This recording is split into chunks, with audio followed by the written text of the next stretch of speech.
Good evening, ladies and gentlemen, and those who have joined from us from Bangladesh and all over the places. My name is Dr. Kausar Ahmed, and I welcome on behalf of. Good evening, ladies and gentlemen, and those who have joined from us from Bangladesh and all over the places. My name is Dr. Kausar Ahmed, and I welcome on behalf of. Good evening, ladies and gentlemen.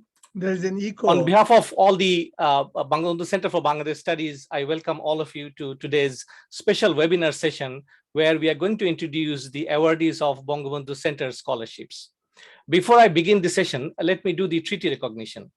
Bangabandhu Center for Bangladesh Studies in Canada is located on original lands of Anishinaabe, Cree, Ojibwe, Dakota, and Dene peoples, and on the homeland of Metis Nation. We respect the treaties that were made on these territories. We acknowledge the harms and mistakes of the past, and we dedicate ourselves to move forward in partnership with our indigenous communities in a spirit of reconciliation and collaboration. Ladies and gentlemen, today, as I mentioned already, is a special session where we are going to introduce the recipients of Bangabandhu Scholarship. Here is a brief background. Bangabandhu Center for Bangladesh Studies was founded on 26th of March, 2021. And after its inception, with the patronage of the Chief Patron, His Excellency High Commissioner of Bangladesh to Canada, Dr. Khalil Rahman, we have planned for awarding 5 scholarships on the name of 5 prominent persons, those who are connected with the Father of Nations family in Bangladesh.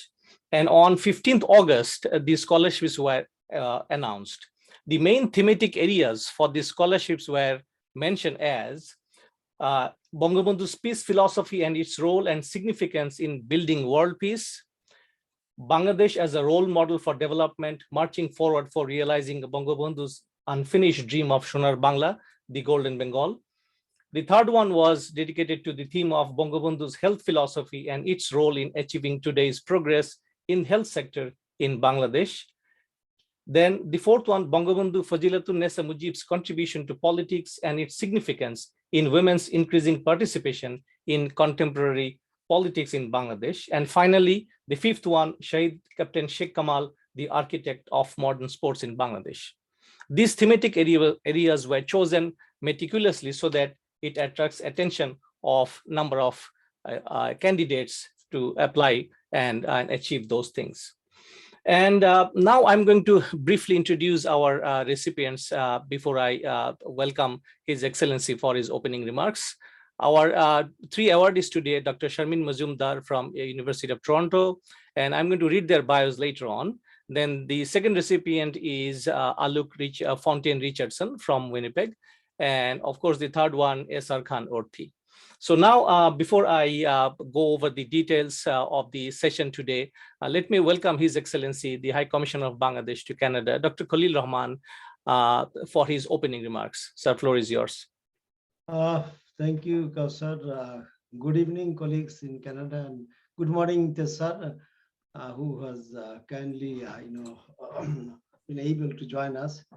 I really don't have much to say. I'm very pleased that the dream we had, I think, at the beginning of last year, that we'll do something like this. And I'm very pleased that we have been able to do something like this, and we are really marching ahead, like as we say that Bangladesh is marching ahead. First of all, I would like to thank our generous donors. Many of them are not with us today, and particularly Dr. Hannan Sir, Shenaz Rahman Appa, CBET colleagues, Mr. Kaisar Ahmed, and many others. For I think without their support, it would not have been possible for us to really start this journey. And I'm very happy, privileged. I think it was a coincidence to know people like Dr. Kausar Ahmed, who joined me in realizing the dream of having a center in the name of Bangabandhu, our founding father. I congratulate all the scholarship awardees today winners, Dr. Sharmin Mazumdar, Alok Fontaine Research Center, and of course SR Khanort. I don't know what does it mean SR, but anyway. Uh, and I hope that you will be doing justice to your selection. In our words, this is a prestigious award because this is the center that is registered under the Canadian law, and that will not only promote or basically to make people know about the work and struggle and contribution of our founding father and his family, but it will also promote uh, the bilateral relations between Bangladesh and Canada, and these two countries have been great friends since the independence of Bangladesh. And we are, again, I have to say that, this relationship is marching ahead in a very healthy way, in a very constructive way. We have a robust partnership now. I just like to add that, uh, I'm very grateful to Professor Imtiaz Ahmed sir, because today Alok is with us, and she was given this scholarship. The idea came from Professor Imtiaz Ahmed that uh, having a student from Canada to really study something about Bangladesh in Bangladesh. And if that student is from the indigenous population. So this idea comes from Professor Imtiaz Ahmed, and I'm very happy that Alok would be hosted by his center. He's the director for Center of Genocide in Dhaka University. So I once again, sir, I like to thank you for this great idea. And we are, from next year, we are opening the scholarship also for students who are in Bangladesh. Earlier it was for the students who are in Canada. So from next year, it will be also open to our students in Bangladesh who would be researching or working in the chosen areas for next year. So with these few words, I like to stop. But one thing, Dr. Kausar, you said in the beginning, I think 5 minutes may not be enough, so we can be a bit generous to give these three young ladies a bit more time so that they can present their research ideas. So Joy, thank you so much for your support for Alok Fontaine, this machine grant. And we look forward to working with your organizations. And I think both the countries, Canada and Bangladesh, can learn a lot from indigenous population in Canada and our tribal populations in Bangladesh. We just call them tribal populations. But I think there are a lot of things we can learn from each other, the best practices that exist in both the countries, and how we can work on ameliorating the life of indigenous and tribal population in both these countries. So Dr. Kausar, I stop here. Thank you once again. Thank you, sir. Thank you very much. Ladies and gentlemen, you just heard the opening remarks of His Excellency and also the Chief Patron of the Bangabandhu Center. Now, let me also acknowledge, in line with the His Excellency's comment, that without the generous donation and contribution of our donors, possibly this would have not been possible. And let me have the privilege once again introduce the donors today before you. Dr. Muhammad Hannan, sir, thank you so much once again, and he has joined from Ottawa. If you just sir, raise your hand so that people can recognize you. Thank you so much. Then Ms. Shehnaz Rahman joined from Vancouver, and she's also very kind supporting this initiative. And also we have yes. If I may just correct you a little bit, I'm not in Vancouver anymore. I'm in Victoria, BC. I see, absolutely. I have moved. Absolutely. Thank you so much for the correction. And also we invited the other donors from CBAT, and I'm sure they are going to join a little later. And also we have Mr. Hassan Bashar from Ottawa, who also contributed towards this very, I would say, humble. No, Kausar. Hassan Bashar is my colleague. He I has, see. I'm sorry, sir. Yes. yeah, he has not contributed anything yet, but he can, of course. Okay, sir.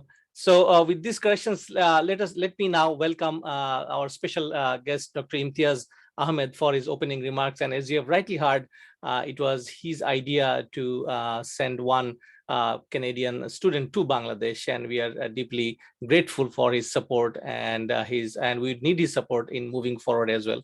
Dr. Imtiaz, floor is yours, sir. Thank you very much, Kausar. Your Excellency, the High Commissioner,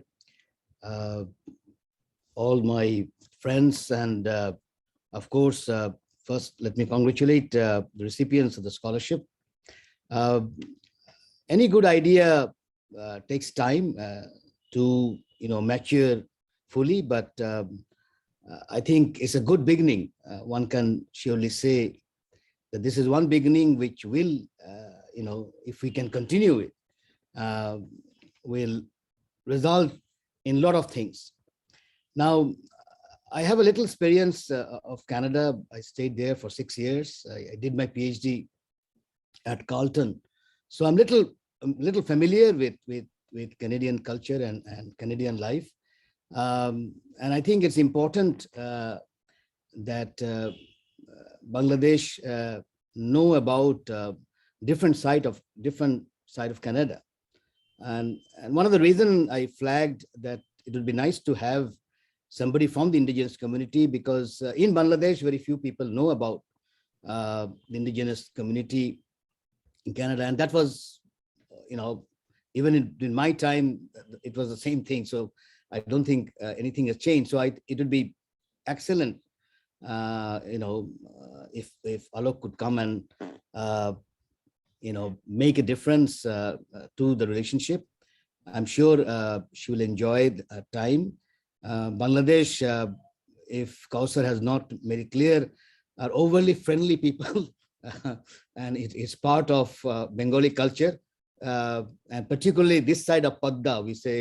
We have a river, Padda almost divides the two Bengal, but this side of Bengal is hyper on friendship, and a lot of people, when they think of coming to Bangladesh, at least that is what most of the ambassadors, friends are telling me all through, they feel hesitant.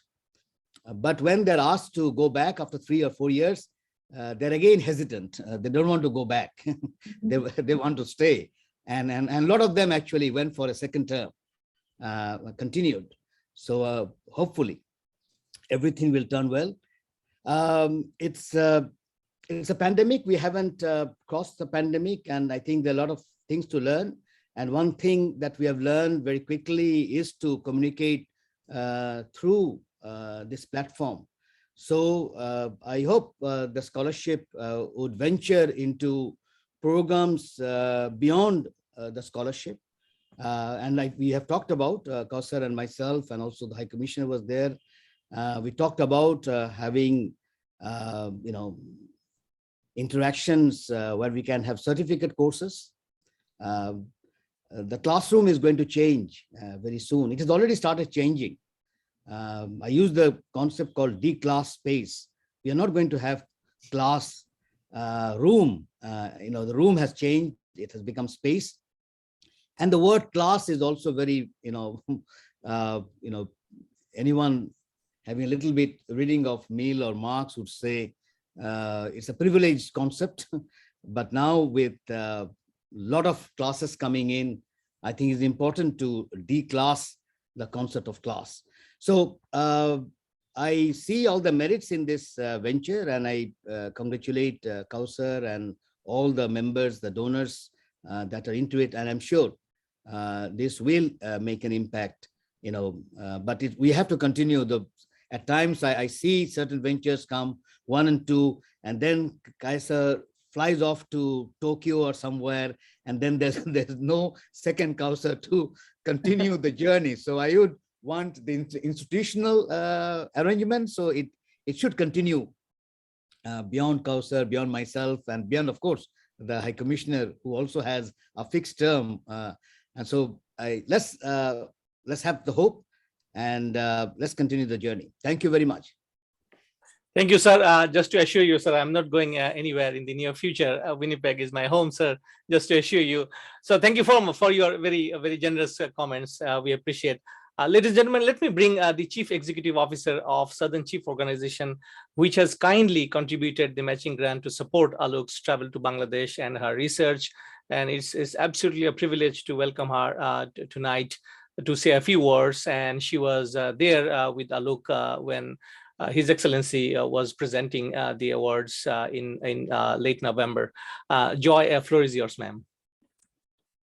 Thank you very much. And I want to start first by making a land acknowledgement that I'm coming to you from the territory of the Anishinaabe and the Dakota people, my home territory from the Sandy Bay First Nation and the Saugeen First Nation. So thank you very much for the invitation.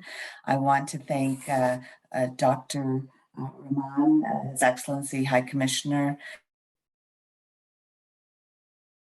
and of course, Adana, who's been working with Alok, and of course, yourself. So thank you so much for letting me provide some opening remarks. So we know that First Nations have been affected by colonialism since the first settlers. And really right now, what we're looking at is reconciliation. How do we reconcile and move forward together in a very positive way? And First Nations and the work that Alok is doing is really important, because the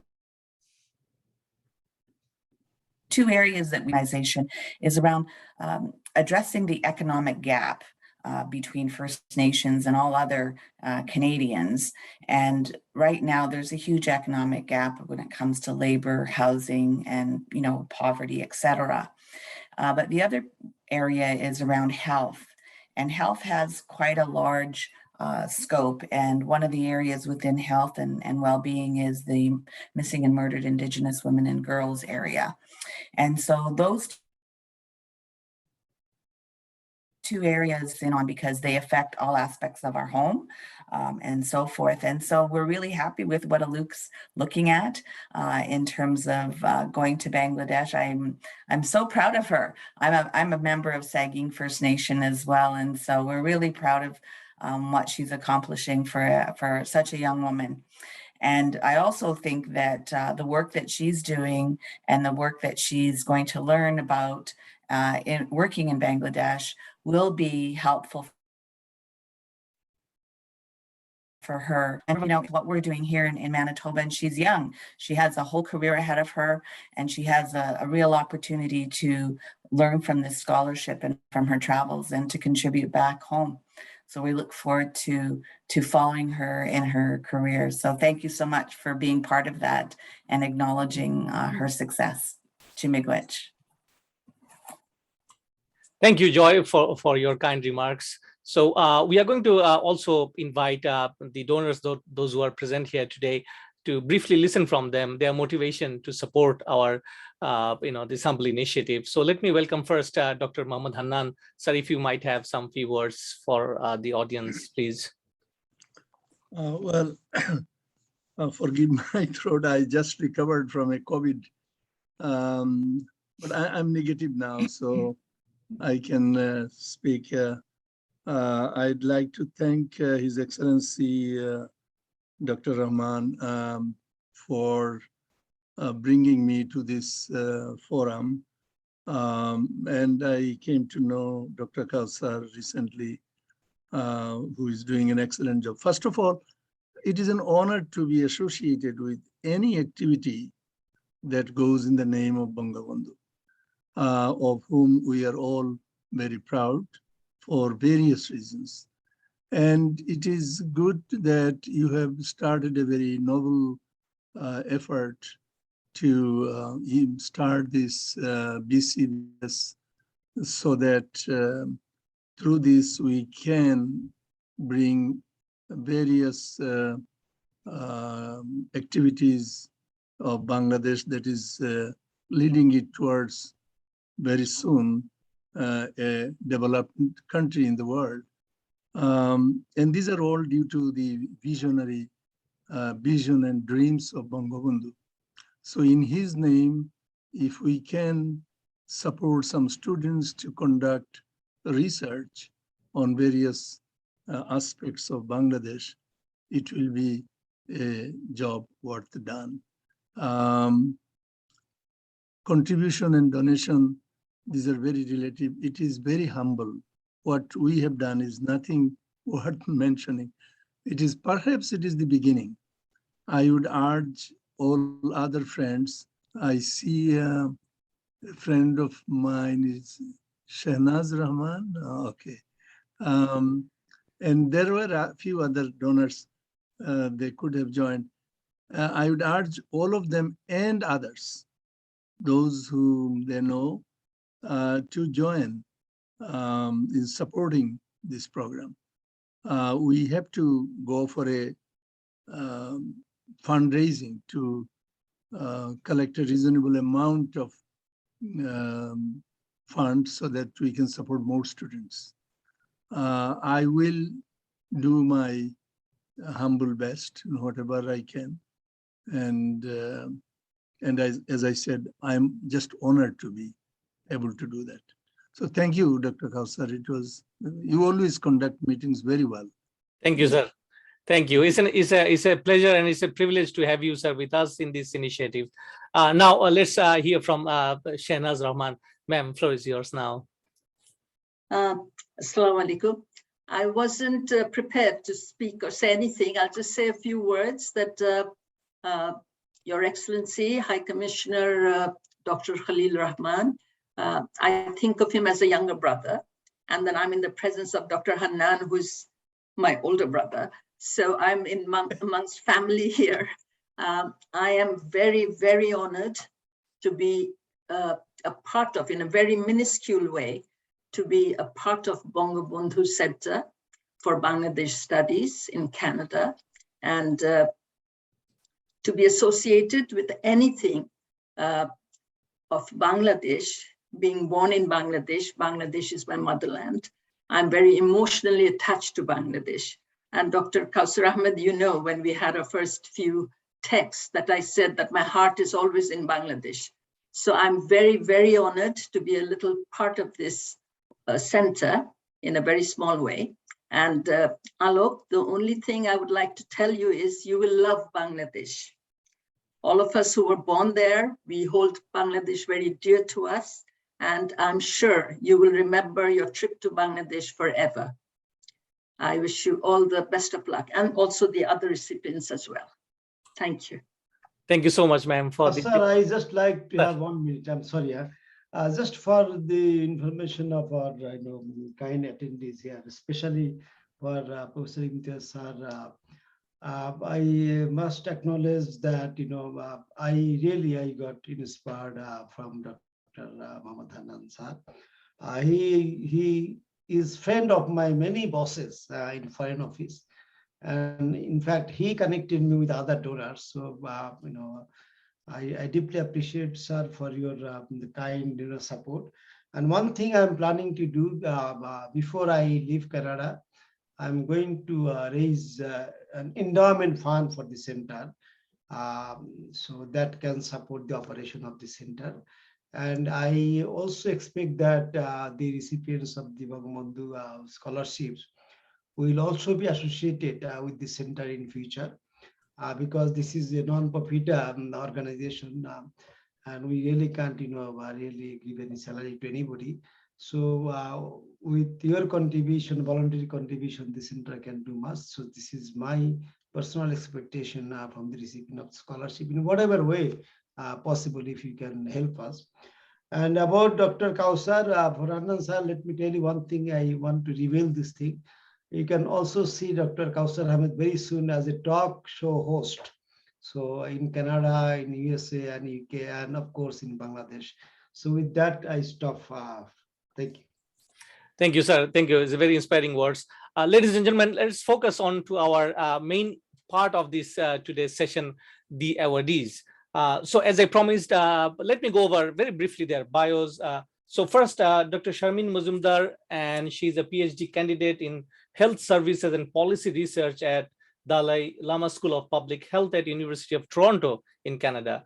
And she's also a research coordinator in MAP Center for Urban Health Solutions at Li Ka-shing Knowledge Institute at St. Michael's Hospital, Toronto. And she completed her Bachelor of Medicine and Surgery from Kumilla Medical College. Dr. Sharmin is also a proud daughter of freedom fighter in guerrilla warfare sector number 2 during the Liberation War of Bangladesh, and carries immense love for her motherland in her heart. Thank you, Dr. Sharmin. Then is our Alok Fontaine Richardson, and she is a recent political science graduate from University of Winnipeg, where she was the recipient of the gold medal for achievement in a major. Fontaine Richardson currently works as a junior research analyst at Apocon Consulting, a boutique indigenous consultancy firm, and serves as the co-director for Realize Radicalization, a student-led counter-extremism organization that aims to raise public awareness about radicalization in Manitoba. And she is also my former student. Then last but not the least, Esar Khan Orthi, and she's a graduate student of Peace and Conflict Studies at the University of Manitoba now. She's currently working as the senior partner of research consultancy firm. She completed her BSS and MSS majoring in Peace and Conflict Studies from University of Dhaka. So these are the very brief intro of our 3 wonderful recipients of the award. So as we spoke earlier, we'll listen first from Dr. Sharmin Mazumdar, and then Luke Richardson, and finally Sir Orthi. So floor is all yours, ma'am. Thank you. Thank you so much for giving me the opportunity. I hope I'm clearly audible. So I will share my screen first. I would like to share my screen, and for that I need your permission, sir. You're good to go.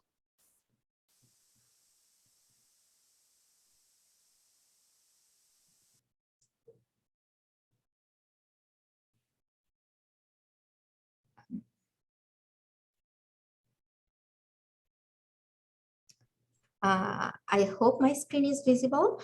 So thank you so much for giving me the opportunity. And before I jump into the brief description of my research, I would like to thank you very much for selecting me as this prestigious award recipient. I'm very grateful and very humbled, and I really look forward to contribute to the development of Bangladesh and Bangladesh's health system now and also after completion of my PhD by using my skills and knowledge and gaining at this moment. So I will. I know that we have only 5 minutes to go for our research proposals, so I would keep it short. My theme is Bangabandhu's health philosophy and its direction towards achieving health for all in Bangladesh. So, as we already know that after Liberation War, Bangladesh inherited a very poor, diversified economy and underdeveloped infrastructure, rapidly growing population. However, our country's leader, Bangabandhu Sheikh Mujibur Rahman, was visionary enough that he dreamed for a rapidly developing country in all sectors, including health sector. Therefore, a plan was developed within a very short time, in less than a year of time. And we will focus on the health plan at this moment. So just after the Liberation War, the statistical data were not much available, but still we were able to collect some data, which looks quite terrible, I would say, given the crude birth rate was very high, death rate was only 17, and both of them were leading to one of the highest growth rate of population in Bangladesh. Total fertility rate was also high, 6.9 per women. Infant death rate was high, maternal mortality rate was high. Children under 5 years of age was dying at a high rate. rate, and there was high prevalence of infections, disease such as malaria, TB, smallpox, cholera, diphtheria, tetanus, whooping cough, measles, etc., causing high morbidity. So on top of this situation, there were inadequacy of health facilities, both in quantity and quality. Health services were available only for the privileged few people, those who were living in urban areas, and health services were theory-based, so the rural population were being deprived. A number of doctors were only 7,000. Giving a doctor population ratio of 10,000 population for only one doctor. And there were only 700 nurses, 250 midwives, 275 lady health visitors. Wow. And very low doctors nurse ratio. There were only one nurse for 10 doctors, whereas it is necessary or ideal to have 2 to 5 nurses for one doctor. And the hospital beds were available 10,000 beds in public sector and only 1,800 beds in private sector for general population. So in this terrible situation, our leader, Bangabandhu, he was visionary enough and he developed a strategy how can we improve the situation of the health system of our country. So the first thing was cutting down preventable morbidity to the minimum, then providing moderately satisfactory medical care to sick people, both in urban and rural people, with emphasizing to the rural population because they were mostly deprived at that time. Then he also envisioned building well-organized maternity and child health services, especially in rural areas, controlling malnutrition, providing immunization, developing infrastructure so that we can increase and train more doctors, nurses, midwives. And on top of everything, he wanted to develop a data collecting system for everything in health sector. So after this, our health system works like we develop 5 years plans and we follow that plan. But unfortunately, for few decades in the middle, due to political or economic reasons, Bangladesh could not improve much. But however, now under the leadership of our current Prime Minister, Sheikh Hasina, Bangladesh has been improving a lot among the developing countries. So if we look into the data, I don't want to burden everyone with a lot of data. I just want to say that Bangladesh has surpassed our neighboring countries and many other developing countries in significant and key health indicators. So I would like to mention that total fertility rate in Bangladesh is 2 per woman, whereas the global scenario is 2.5. And if we compare with India and Pakistan, we are much improved than them. The next success story, which is exemplary in the world, is immunization. We have our expanded program of immunization, and in 2017, 89% of children aged 12 to 23 months were fully vaccinated against the major vaccine preventable disease such as tuberculosis, diphtheria, pertussis, tetanus, hepatitis, Haemophilus influenza B, poliomyelitis, pneumonia, and measles, which significantly improved infant mortality rate and under 5 children mortality rate. Not only these key indicators, Bangladesh has made remarkable achievements in attaining Millennium Development Goals, which is why UN awarded Bangladesh in 2010, particularly for reducing the child mortality rate. And I already have spoken about the other indicators. I just want to mention again that life expectancy has also increased in Bangladesh, which is 73 years in 2019. At the same time, global life expectancy was 72 years. In India, it was only 69, and Pakistan, it was only 67. So And Bangladesh, it is also mentioned worthy that Bangladesh has right now one of the best health networks in the public sector. Bangladesh has almost 5,000 union level facilities, as Bangabandhu envisioned, that developing health facilities in rural areas, 424 Upazila health complexes, 59 district hospital, 18 medical college hospitals, and 12 specialized institute hospitals, and other various type of training institutes and facilities in the country. And I mentioned the hospital bed numbers after the liberation war. So right now it is almost 55,000 in public sector and almost 92,000 in private hospital, which is huge improvement in these decades. However, there are pitfalls that high out-of-pocket spending by households on health, which is 72%, one of the highest in the world in Bangladesh, even higher than the average in countries with similar income, such as 39.6% for low-income countries and 39.4% for low-middle income countries. So clearly, we need to focus on this area to ensure health for all in Bangladesh. So I looked at the health policy of Bangladesh, how we work. Following the independence of Bangladesh, our healthcare system had been running under the guidance of 5-year plans. So we have 6 5-year plans till now.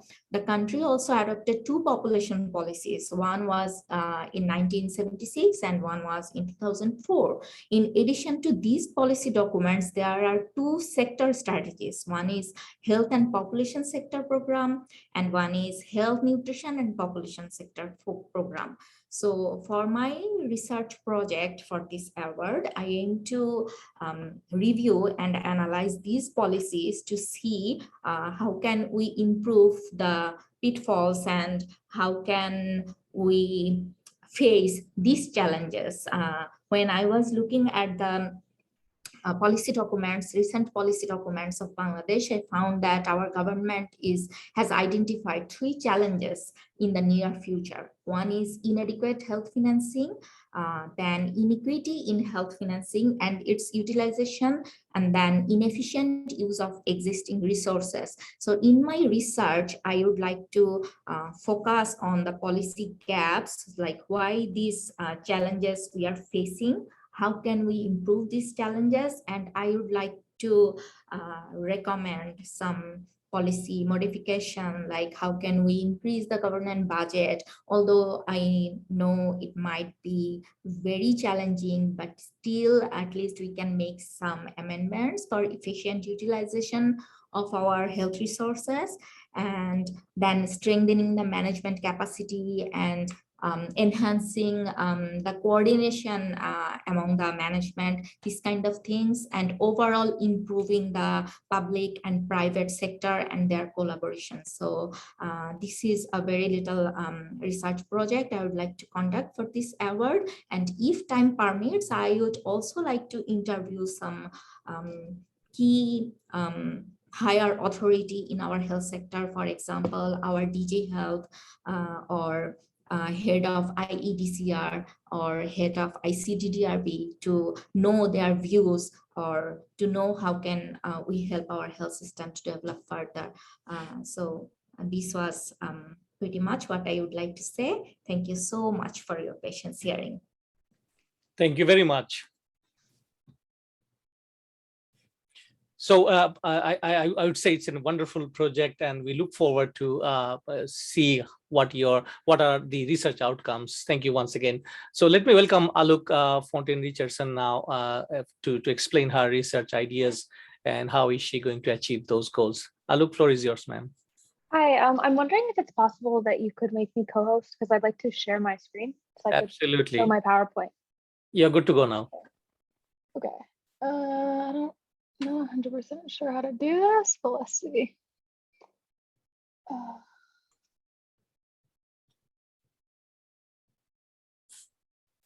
There. Yeah. Everyone is seeing it? Okay. Yep. I'm starting off the conclusion. That's not where I want to begin. Okay. So first off, I just want to say thank you so much for the warm words. I'm a bit nervous that when I go to Bangladesh, people have this crazy idea of how amazing I am because of what you guys have said. So I very much appreciate it. And for everyone taking the time today, because I know we're all across different time zones. So the fact that everyone's got together, it really means a lot to me. And I just thank you for coming. So as you guys have heard, my name is Luke Fontaine Richardson, and the research I'm going to be doing is basically called Integrating Bangabandhu's Peace Philosophy Within the Reconciliation Journey of Indigenous Canadians. So before I begin, I'd like to acknowledge the fact that I'm currently residing on Treaty 1 territory, the traditional territory of the Anishinaabe, Cree, Oji-Cree, Dakota, and Dene peoples, the homeland of the Métis Nation. And I thank you to the professor for his land acknowledgement as well. It means a lot. So today in my presentation, I'm just going to be giving an idea of what inspired me for this presentation, an overview of the research I'm going to be conducting, list some of the goals I hope to accomplish while in Bangladesh, and then just a brief conclusion. So as you guys have heard, I am Indigenous. I'm from Saugeen First Nation, and I'm Anishinaabe, Cree, and Mi'kmaq, so 3 different tribes. So I'm also an intergenerational survivor of residential schools. I'm sure a lot of people do have an idea of what residential schools are, but in case anyone watching this doesn't, I'll just briefly explain what they were.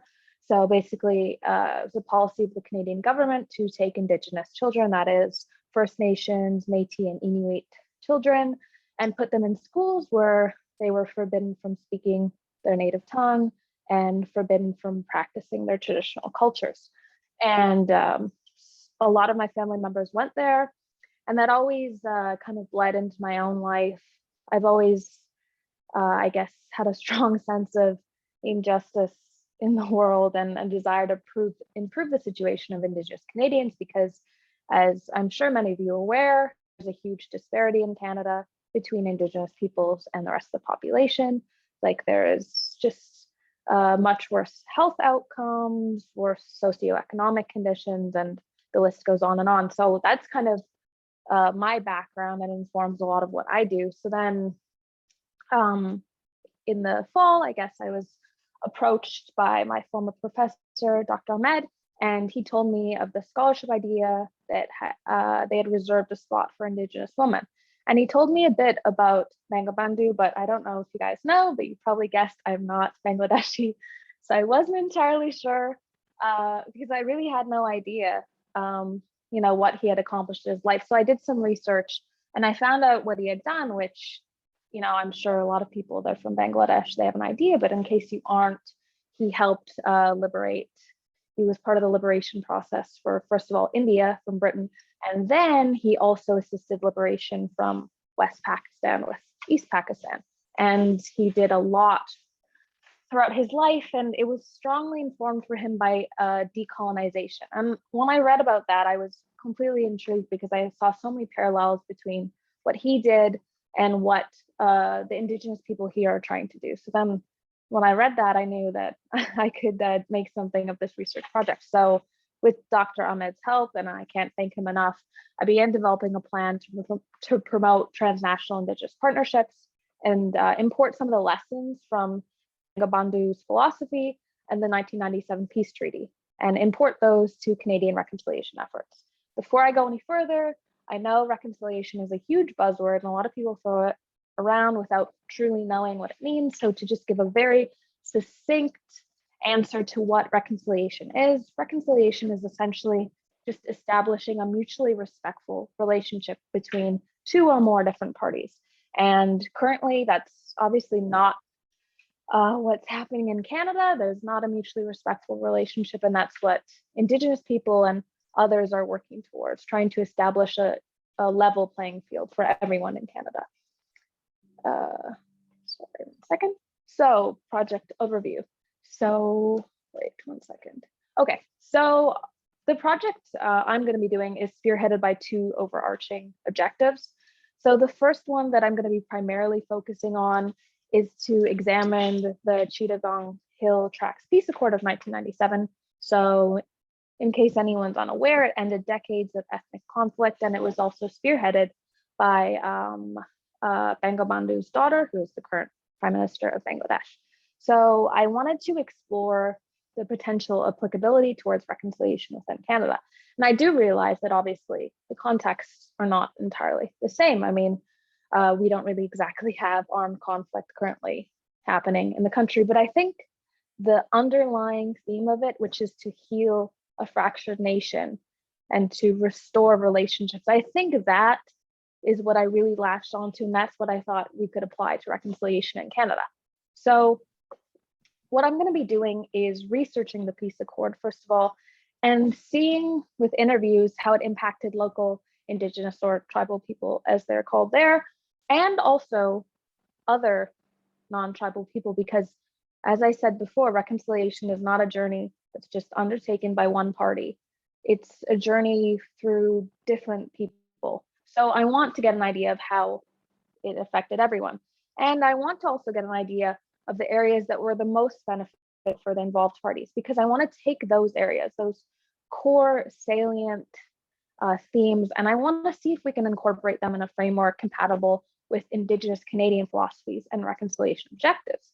Although they are obviously going to vary, because it's not going to be a seamless transition from these philosophies to Indigenous Canadian philosophies, I think there's a lot of commonalities there that can be explored and are very useful for our own reconciliation efforts, because domestic efforts can only get so far, right? I think honestly, it's time now to look internationally, and that's what we're doing. So that was the central tenet of the research project. But while this is ongoing, I also want to explore Bangladesh's international policies, which themselves were largely influenced by Bangabandhu's leadership, and how they advanced decolonization, because they were obviously a country former under colonial control.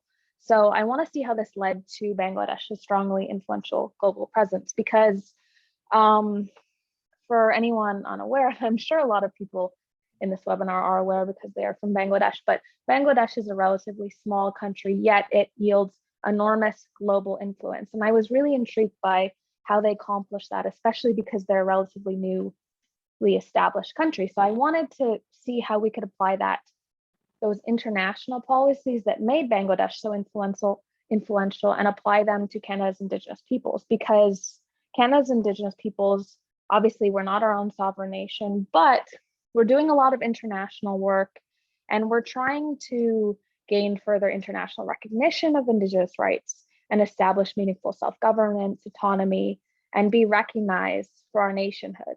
And I think that is something we can learn from Bangladesh, because they've achieved that. And the goals of this, ultimately, I want to find commonalities between the philosophies and approaches of our Indigenous people and Bangladesh's tribal Indigenous people. I want to discover innovative new strategies to assist in the Canadian Reconciliation Project, because I feel like we can always use new input and we can learn so much from international partners. I want to determine effective avenues for Indigenous peoples to further pursue international self-determination and sovereignty. And I also want to contribute to international scholarship about reconciliation and transnational Indigenous partnerships. And we've seen that so much at the UN recently, that people are beginning to get the idea that Indigenous peoples can all kind of band together and work towards something. And I truly do believe that can happen with scholarships like this. And ultimately, what I really wanted to do here was build a relationship between the Indigenous communities of Bangladesh and Canada and guide the path towards future synergy, because I believe there's so much potential for growth and partnerships in the future. I think what we're doing here is much more than just the center. I think it's the start of really fantastic future projects, and I really do believe that. And in conclusion, I just also want to say, as I've said before, super grateful for everyone who showed up today. I know we're all coming from different time zones. For some people, it's very late. For some, it's very early. So the fact that everyone took the time to come here today and discuss these important issues is incredible. And I think this discussion couldn't come at a more important time, because the world seems so fractured lately, so divisive. And I think this kind of international partnerships and this peace philosophy that we're working towards is going to be so important to healing and moving towards better things in the future. So thank you so much. And I'm looking forward to everyone else's research and the webinar where we'll all discuss our findings. So miigwech, and thank you for your time. Thank you, Alok. Thank you. Such a wonderful discussion. Ladies and gentlemen, I can also attest to the fact that Alok had very little idea about Bangladesh when she was my student, but within a very short time, she researched extensively about the Bangabandhu's peace philosophy and came out with this idea. So thank you once again. So let's welcome now our last awardee today, Isar Khan Orthi, to share her research ideas. Orthi, floor is yours, ma'am. Thank you. Let me just share my screen first. You can go ahead. Thank you.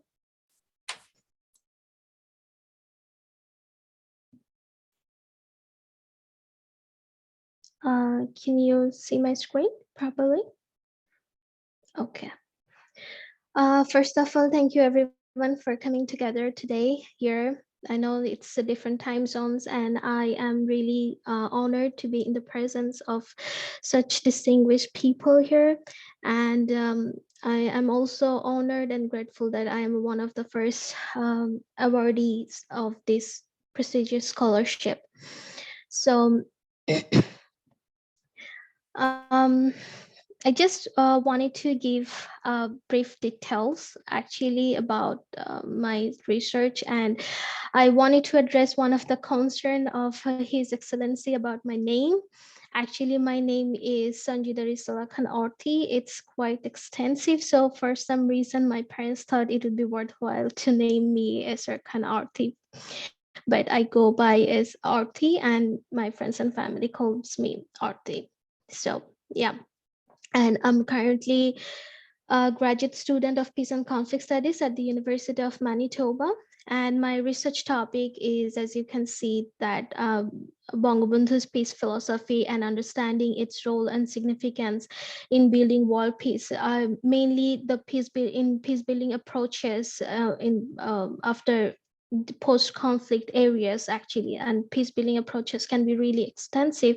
So I wanted to understand his philosophical ideas on peace and its roles in a post-conflict area. And I just wanted to tell you that the other two participants have given such extensive and wonderful presentation, but I am going to give you a very short presentation to just to present my idea on Bangabandhu's peace philosophy and how I am going to conduct this study. This is the very beginning of my project, and I haven't extensively went through the policy recommendations or other parts that would come after I do my research and concluding. I'd like to present those in my findings webinars. So I would like to discuss on the peace philosophy, and I'm going to conduct this study, which essentially includes the objective and methodology of the research. So now, there are many philosophical approaches to peace. With all the forms of philosophical approaches, the nation father of Bangladesh, Bangabandhu Sheikh Mujibur Rahman, as well envisioned a peace philosophy. At the birth of the Bangladesh, where a lot of people actually sacrificed their lives in 1971. His idea of peace included equality, peaceful coexistence, and democracy. Also, his peace philosophy is a holistic idea combining social, cultural, economic, and political components. He always wanted a just society. I mean, he fought for all people, regardless of their identity, class, or religion. He had been imprisoned for several years because of his belief in just and equal rights. And he also rooted for cultural rights. He always stood against communal violence and wanted to establish mutual tolerance among different identity groups. And Bangabandhu wanted to ensure equal rights for all citizens, regardless of their ethnic identity or religious belief. He wanted to make sure that his people live in peace and harmony. So his idea of peace philosophy is actually threefolded: the personal philosophy on worldview, political philosophy, and developmental philosophy. All these philosophical ideas combined and made um, his idea of peace philosophy for a post-conflict peace building society, actually. So his personal philosophy was actually people centric, that he believed that people are the one who create history, and these people are the roots to everything. The country should serve all its people to bring peace. Unlike many other political leaders that we know already, he actually got involved with his country's people emotionally.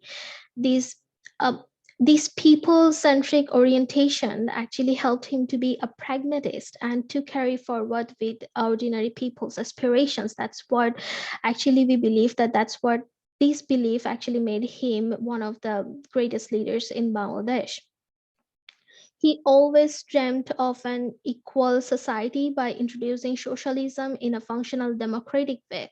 That's actually really interesting for me, and I really want to research on this area, particularly how he wanted to make better economic development within democratic way. He believed that the government could play a vital role in removing economic barriers and liberating people from exploitation and oppression. And during his short span of governance, he tried to bring all of his ideas into reality. And in 1973, he also received a Medal of Peace for upholding the symbolic representation of world peace by presenting his peace philosophy. Sorry. And not only this, but also by being inspired of this idea of peace philosophy and his idea of and dream of Sonar Bangla, in 1997 Bangladesh proposed a project titled Towards a Culture of Peace, which was later adopted unanimously by the United Nations for a decade from 2001 to 2010, to ensure a culture of peace and non-violence for all the children of the world. And Bangladesh is still trying to contribute to the world peace inspired by his idea of peace philosophy. Now, my goal would be to understand everything about this Bangabandhu's peace philosophy and to get into touch with the components of the peace building processes. And we all know very much that peace building approaches is actually a continuous process, and there's no one single definition of peace building in a post-conflict area. Actually, there's so many dimensions: the social dimension, cultural dimension, and of course the identity dimension. So Bangabandhu's peace philosophy actually has all of these components, and I want to actually explore the idea. So that brings me to my last slide of this presentation, is my research objective and my methodology. So the objective of these studies are to identify the key elements of Bangabandhu's peace philosophy and to explore and compare these key elements with other peace philosophies and peace building approaches to understand its merits in peace building and building world peace. And by contrasting other peace philosophical ideas and peace building strategies, this study will try to identify whether Bangabandhu's peace philosophy can be further implemented or has some merits in the contemporary peace building approaches. That's what I will be trying to understand, and identify a few of the areas that could be further improved in the peace building approaches as we understand in this contemporary world. And this methodology of this research is purely descriptive study and a qualitative study. And this would be done based on a secondary data collection, because at this point, a primary data collection from Canada to Bangladesh would be really challenging for me right now. So I'll be focusing on the secondary data collection from books, and there are several books on this, some book chapters and other resources that I'll be using, and I'm sure that BCB should be really helpful in this matter to me while collecting my data. And yes, I believe that would be all that I can share with you right now about my research. Thank you everyone for listening to me. I hope you enjoyed the rest of the day. Thank you. Thank you very much, Orthi. So now we are at the end of the session. Very shortly, we'll conclude. But before we go and listen back to our special guest and chief patron, ladies and gentlemen, now you have heard what are the research areas our three recipients are going to study and share their findings with us at the end of this year, hopefully.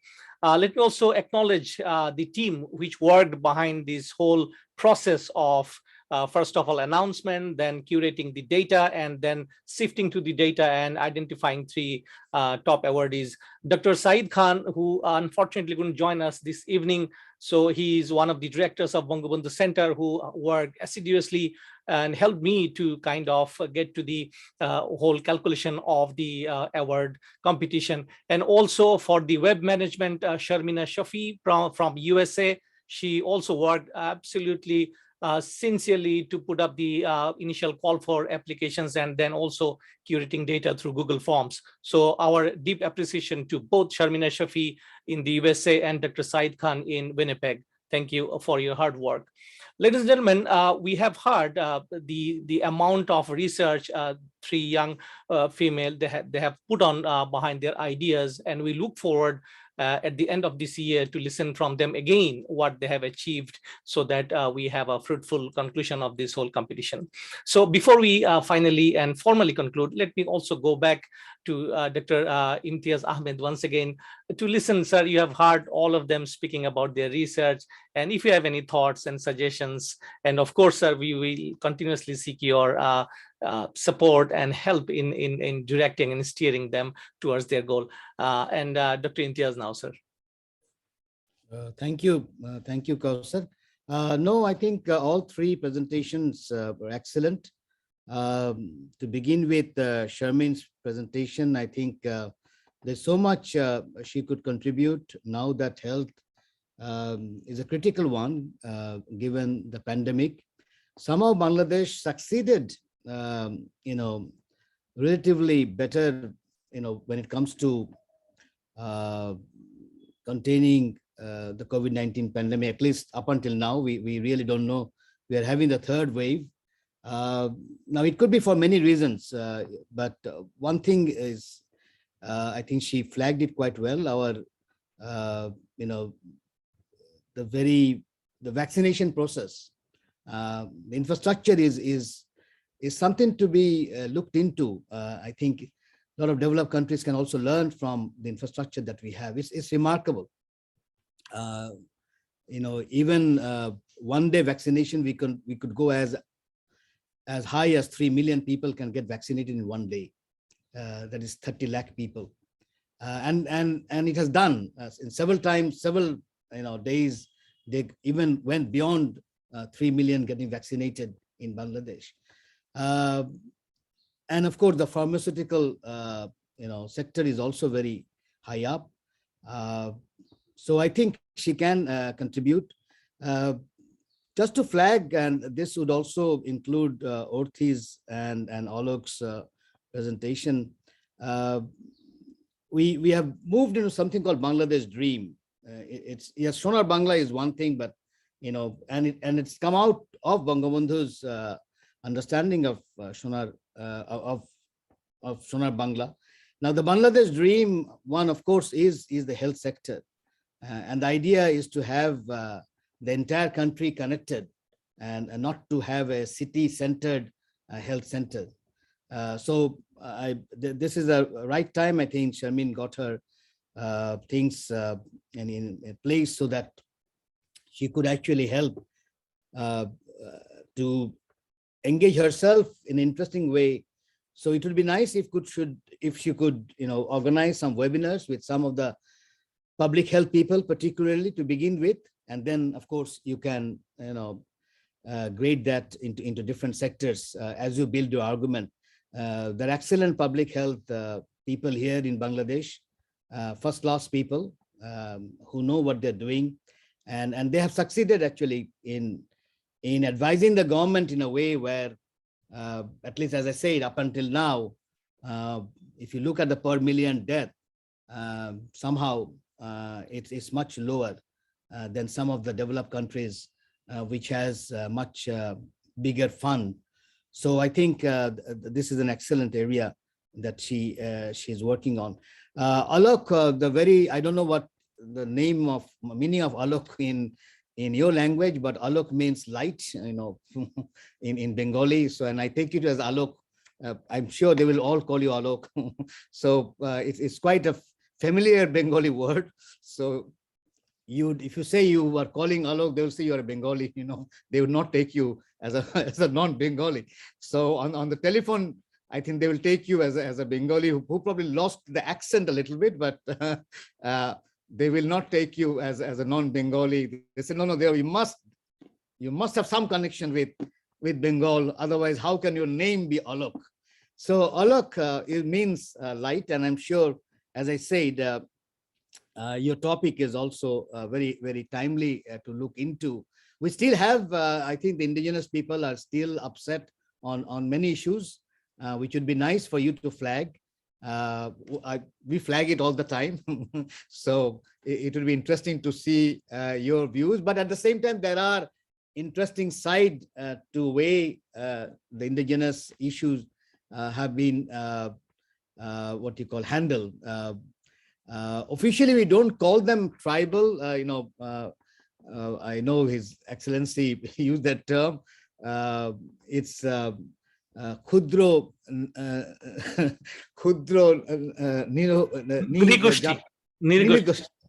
So it would be, if I translate, small anthropological community or something. So we still there is, but they are known as Adivashis. Common people will say Adivashis, which means indigenous people.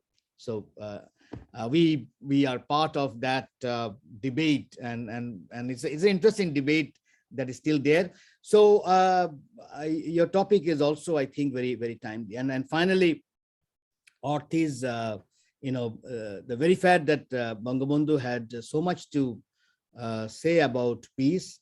I did a little bit of content analysis of 33, I think 33 or 34 of his international speeches, and found that he used the word peace, more than 200 times, I think.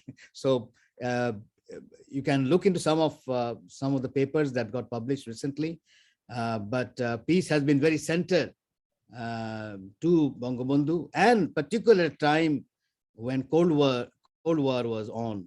Don't forget, and Bangabandhu sided with, interestingly, sided with Ho Chi Minh, Fidel Castro, Mandela, and now you know why the United States was not so happy with Bangabandhu. So, and we recognized, the provisional government of Vietnam long before even India did. We were into very solidly with the Vietnamese and the Palestinians, of course, with Yasser Arafat. So his friends were Yasser Arafat and Fidel Castro, and Mandela was still interned at that time, but of course Ho Chi Minh also. So it will be nice to bring that back and see what Bangladesh can do. I just want to end by saying that peace is at the center of Bangladesh.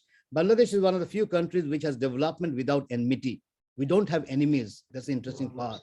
Literally, as I speak, no enemies. It's an amazing country. Like India has enemy, Pakistan has enemy, others, they all have enemies. There are few countries, in one or two countries in Africa also, with no enemies, but very few in the world. Each country would try to have enemies or go to war. We never went to war.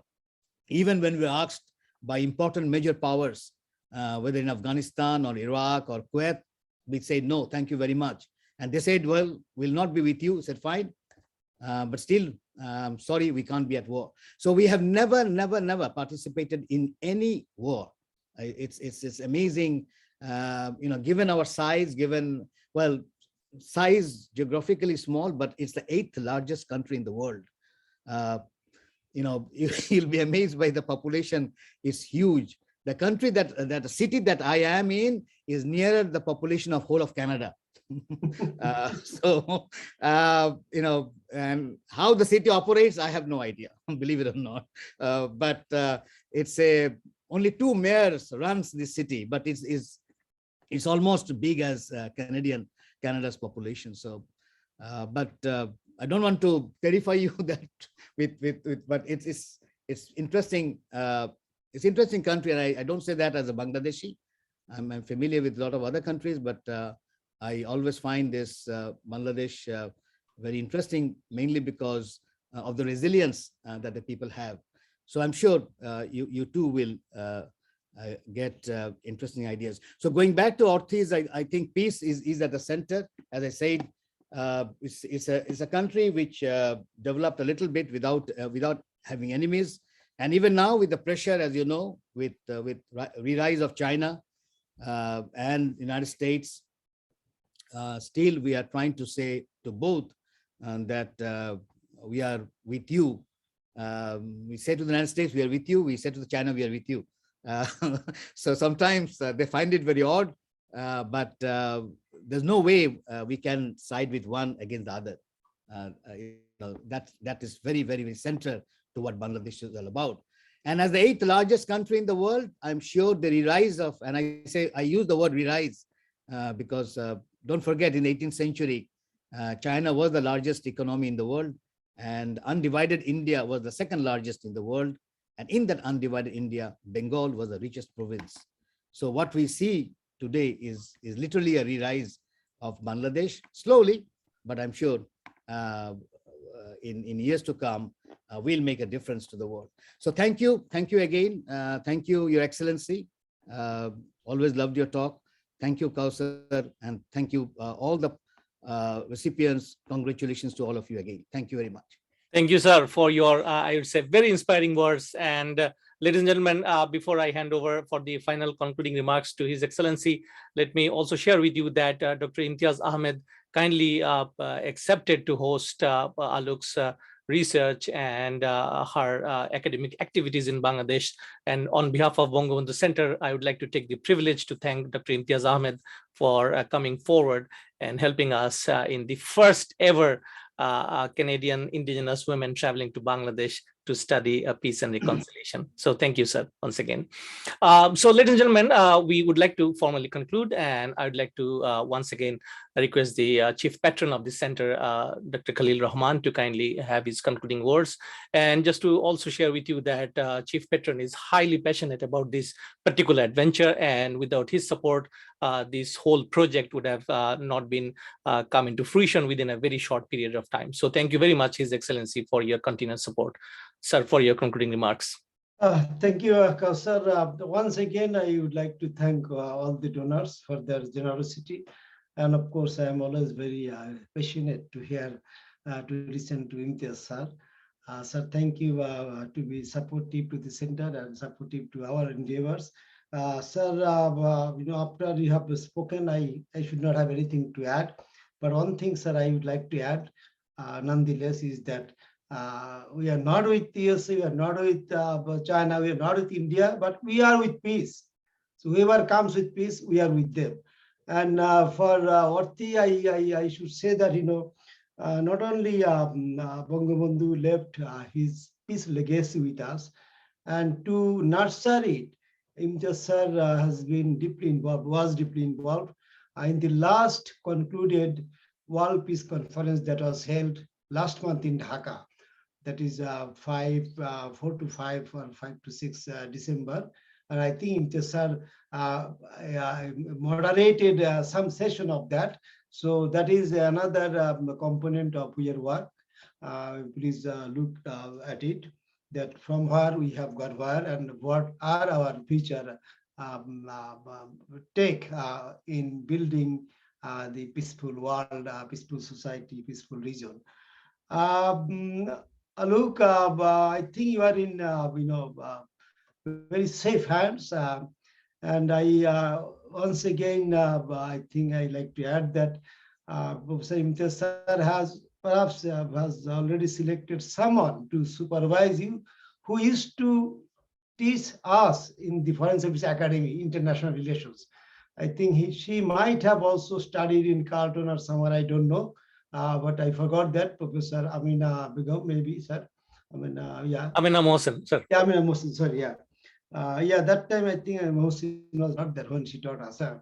Anyway, so you are really in safe hands, and don't get terrified. You will love the Dhaka University campus and Dhaka by itself.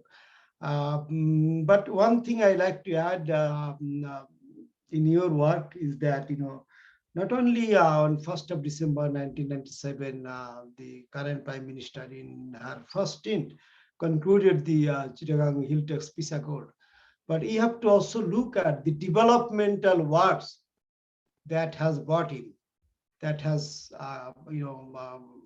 come, or that has been, the development has been taken place since the peace accord was concluded in 1997. So, and I think I wish you could visit that region.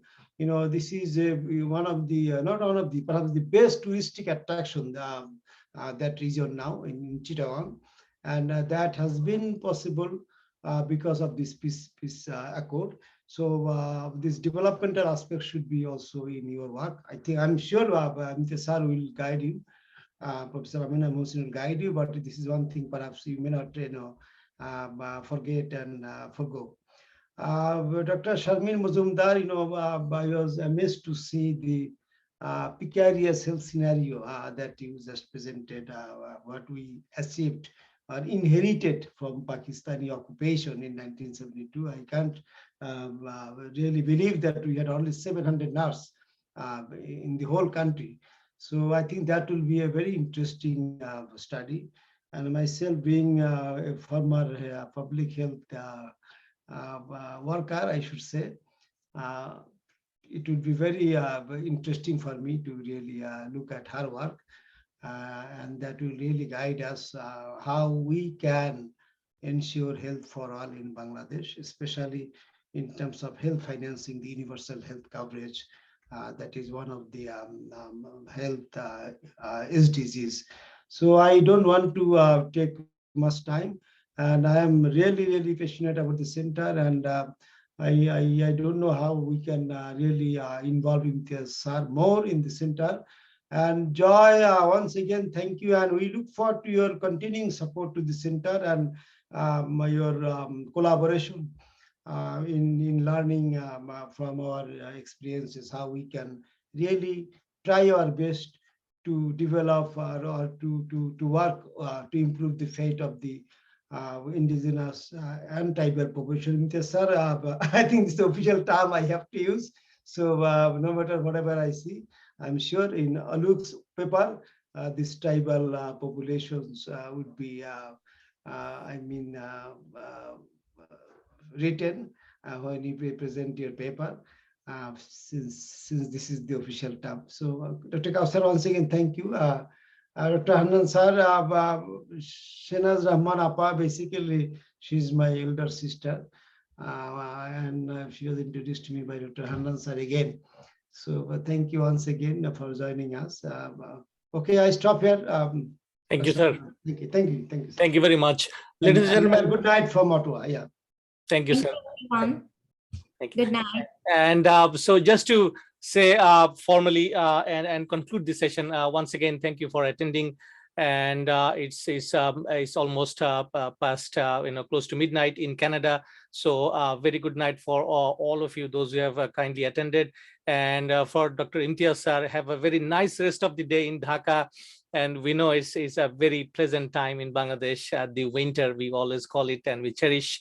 And dear audience, I would like to leave you tonight with just two thoughts from the center. One is please support these three young females, those who are going to study Bangabandhu's peace philosophy, health philosophy, and of course, you have heard Alok's research. And I would like to continue and collaborate with you and seek your support.